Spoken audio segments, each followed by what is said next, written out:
I want to urge my colleagues, and I know that there's this temptation of the upcoming summer break and folks want to get home to their families. But we have the opportunity and the obligation right now to pass this legislation for the Crime Victims Fund. Are we really going to miss this opportunity and this obligation when in my state a quarter of victims of domestic violence were turned away from services last year?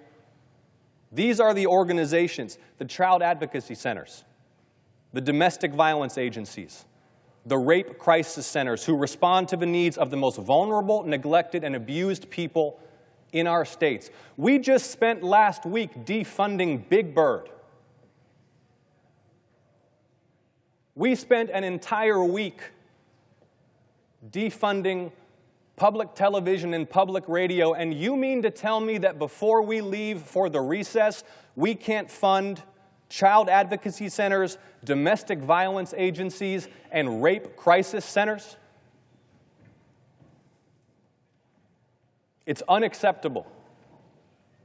And this has bipartisan support, and we should pass this legislation right now. Here is what one organization in Georgia said if we fail to pass this bill. They said, quote, "Our organization would have to lay off approximately 50% of essential staff.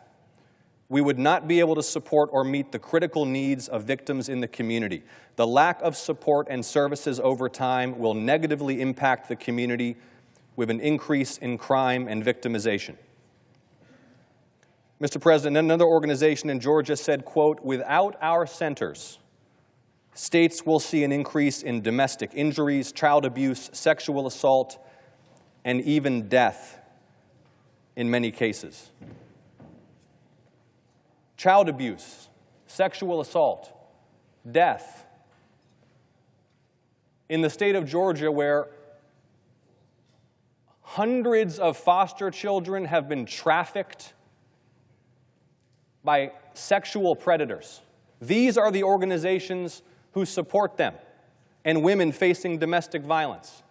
This is a bipartisan bill led by Senators Durbin and Murkowski. It should have bipartisan support on the Senate floor right now. We should pass it before we leave for the summer. Thank you, Mr. President. I yield the floor.